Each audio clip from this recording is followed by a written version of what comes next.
Hey guys, Alex here, and today I'm going to be bringing you guys a brand new show all about the latest and greatest natural science, discoveries, technology, and anything else we can find.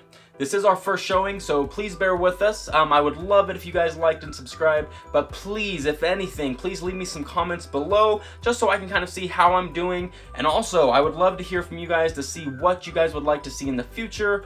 Maybe it's a change of content, something like that. Either way, let's get this show started. Roll that intro.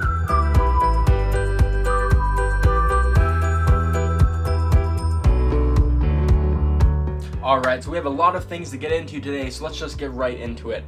Last week, on December 20th, hemp and CBD was finally legalized at the federal level. What this means is that hemp will be removed from the Controlled Substance Act and it will allow companies to get private funding for their new hemp and CBD ventures. So a few things that I'm excited about is that hemp grows extremely quickly, especially when compared to trees. And we can use it for tons of different applications. For example, we can use it for paper products, fabric for our clothing, building materials, and even fuel for our vehicles. In fact, back in the day, Henry Ford, he actually made a car body that was lighter than steel and 10 times more durable.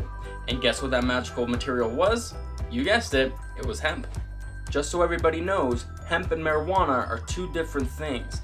Hemp and marijuana are both part of the same cannabis family, but only hemp was legalized last week. Very sad, I know. But there is good news. Lawmakers are actually becoming very vocal about the legalization of cannabis, and parties on both sides of the aisle are looking at different legislation to legalize and deschedule cannabis. So you never know, 2019 just may be the year for legal marijuana. So enough with the hemp and the politics. It's time now to get back to the more natural side of things. This next video I'm going to show you basically sums up why I fear the ocean. Usually I'm just going to lakes. I love going to Lake Tahoe, and frankly the ocean terrifies me. Just watch this video to see why. Underwater? Yeah.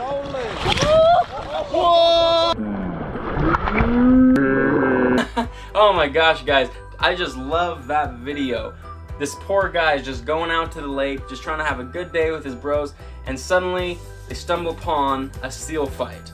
Now, I've never seen an octopus, but I can tell you one thing. If I ever saw one in the ocean, I would be the first out of the water, because there is no way that I'm going to get strangled to death by an octopus. Now, I know the ocean can be very fun and hilarious, especially when someone gets slapped by a tentacle, but this next story is kind of sad. So about a month ago, 145 whales beached and died on the shores of New Zealand. Just watch this video, and as you can see, there is whales just scattered all along the shoreline here. And in this particular story, rescue teams couldn't save the whales, so they actually had to euthanize over 50% of them, and the rest, I believe, did die on their own. This is terribly devastating and sad, and I wanted to get to the bottom of it. I wanted to discover what is actually going on here. Is this normal? Is this a new thing that's going on? So I dug a little deeper, and here's what I found.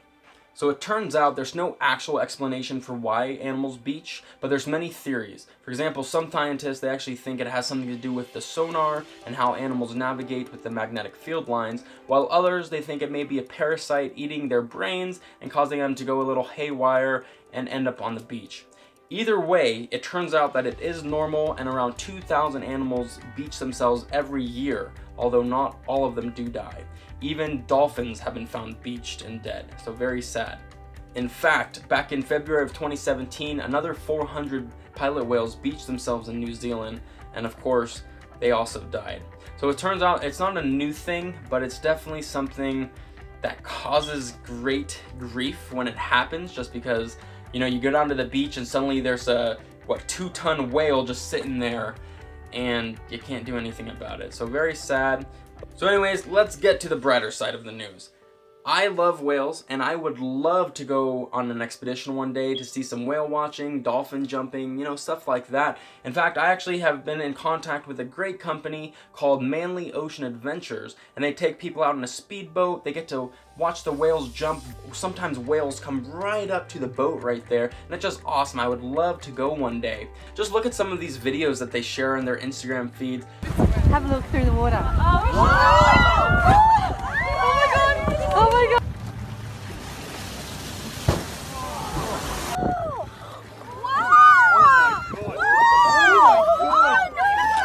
Anyways, like I said, I love whales, I love marine wildlife, I love all animals and people, and I really wanted to know how we can give back and maybe help on our own terms. You know, maybe we can't go down to the beach to clean up, but maybe we can donate some money or something like that. So I actually asked Manly Ocean Adventures what is a great charity for us to be checking out, and they pointed us into the direction of Sea Shepherd. So Sea Shepherd is an awesome organization, and basically their entire mission is to just save ecosystems, save the species, and the thing I love about them is that they use direct action investigations and they try to expose people who do illegal activities on the high seas. I will also be leaving their link and all their information down below as well, so definitely check them out, guys. And if you do end up donating or anything like that, please leave a comment below because I would love to find out all about that. So this actually brings us to the end of today's showing. Like I said, this is our first ever show, so thank you for tuning in. Please leave me comments below just letting me know what you guys liked, what you'd like to see in the future, or maybe you guys know some cool info that you'd like me to report on, because I sure know there is tons of information out there that no news station is actually touching. So please let me know in the comments below. Like and subscribe if you do like it. Have a great holiday season, guys, and I'll catch you next year. Peace.